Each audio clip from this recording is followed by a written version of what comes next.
दोस्तों, यह तस्वीर ली गई है आपकी एनसीईआरटी की कक्षा चौथी की पुस्तक आसपास के पाठ 17 से। तो जो यह लड़की है इसका नाम है नंदिता।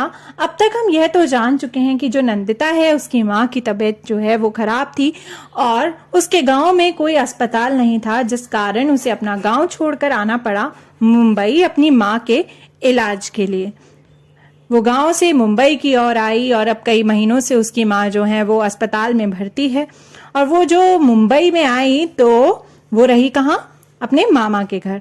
जब वो आई थी मुंबई, तो जब वो अपने मामा के घर पहुंची तो कुछ इस तरीके का रास्ता था। ऐसे सकरी गलियों से होते हुए गुजरते हुए वे अपने मामा के घर पहुंची और उनका घर जो था वो एक कमरे का ही था। उनका गांव का घर भी जो था, नंदिता का गांव का घर भी एक ही कमरे का था, लेकिन उनका जो नहाने की जगह थी और रसोई घर जो था वो बाहर था और बाहर एक आंगन भी था। लेकिन यहाँ पर नहाना धोना उठना बैठना सब कुछ इसी कमरे में होता था, खाना पकाना भी। और यहाँ पर काफी लोग रहते थे। आइए अब जानते हैं आखिर नंदिता का अब क्या हाल है और आगे वो अपनी कहानी किस तरह से बताती है। मैं मामी और सीमा के साथ सुबह 4 बजे उठकर नल पर पानी भरने जाती हूँ। बाप रे, वहां पानी के लिए कितने झगड़े होते हैं। अगर पहुंचने में देर हो गई तो समझो दिन भर का पानी भरा नहीं जाएगा।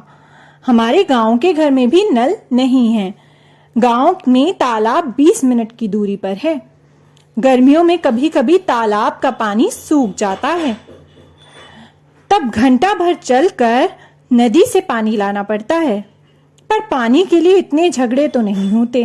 तो दोस्तों, हमने नंदिता से जाना कि किस तरह उसकी मामी के यहाँ, मामा के यहाँ पानी की किल्लत है, यानी शॉर्टेज ऑफ वाटर शॉर्टेज।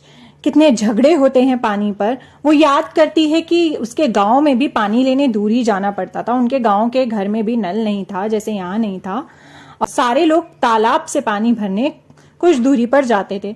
और अगर तालाब का पानी सूख जाता तो 1 घंटा चलकर नदी तक जाकर पानी भरकर लाना पड़ता था। दोस्तों, क्या आपके घर में नल है या फिर आपको भी पानी भरने के लिए कहीं और जाना पड़ता है? क्या आप कहीं जाकर नल से पानी भरते हैं या फिर किसी तालाब से, किसी कुएं से? जरा सोचिए तो। पर क्या जैसे नंदिता के यहाँ पानी की किल्लत थी, नंदिता के मामा के यहाँ, वैसी ही किल्लत आपके इलाके में भी है? आपको किस तरीके की परेशानी होती है? नंदिता को तो बहुत परेशानी होती है। सुबह 4 बजे जाकर लाइन में लगना पड़ता है पानी लेने के लिए, और अगर लेट हुए तो फिर तो पानी मिल नहीं पाता, क्योंकि हर कोई वहां लाइन में खड़ा होता है पानी भरने के लिए।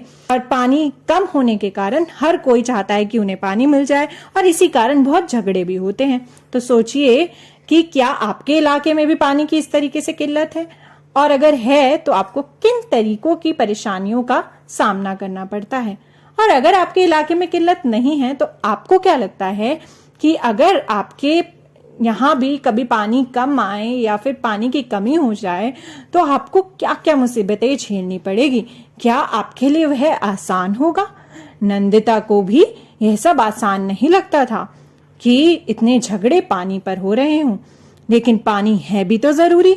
जरा आप भी सोचिए, अगर पानी की किल्लत हो जाए तो कितनी परेशानी आएगी।